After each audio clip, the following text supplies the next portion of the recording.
Hey, this is Tom, and I want to give you a piece of advice today that goes against my own personal interest as a finance YouTube creator. And I don't know if any other creators will say that because it hurts their business, but I'm willingly interested in doing so because I think the importance of this advice trumps my own personal interest as a finance YouTube creator.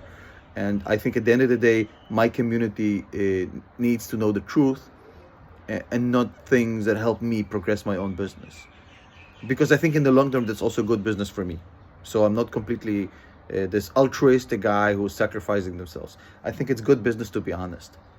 And here's the story.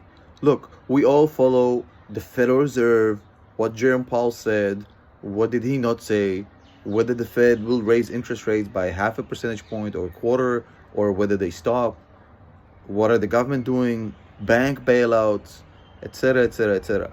That's all fine and dandy, and in fact, it's very interesting. But here's the problem.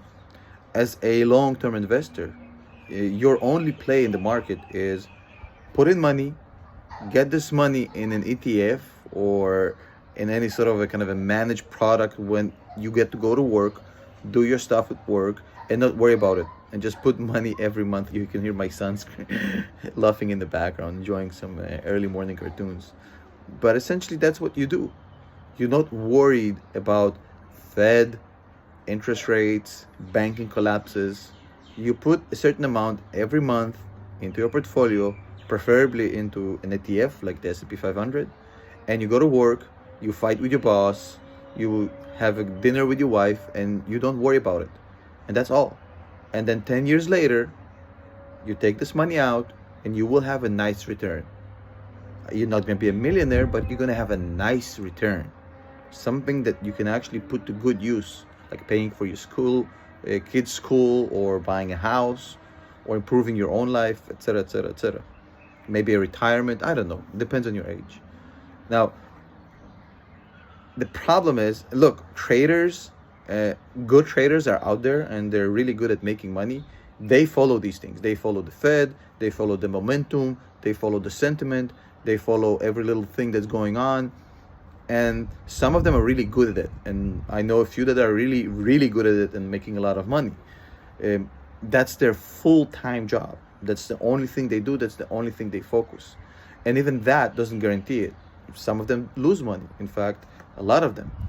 But as somebody who has a job, has a family, is engaged in a whole different other stuff, that you are not able to sit in front of a computer screen from 7 a.m. until 4 p.m. every single day and just do constant research, you're outgunned. It's not your thing. It's like you trying, after having a good game for a couple of times in your neighborhood in the basketball team, trying to play against an NBA player.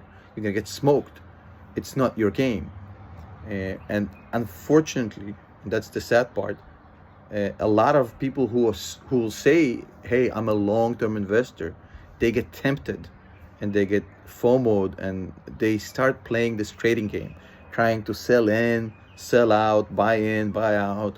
A lot of this trading behavior seeps into this investor mindset.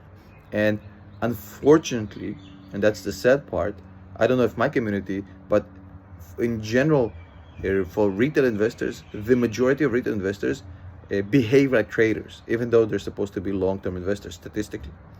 So they behave like traders, and because they behave like traders, they basically playing in a game that's not theirs. Most of them end up losing. So while I urge you to follow the news and be excited about what's going on with the economy, what's going on with the Fed, and be a student of the game, it shouldn't impact your investing strategy at all. You don't care about the bank collapses. You don't care about none of this. Just invest and stay the course.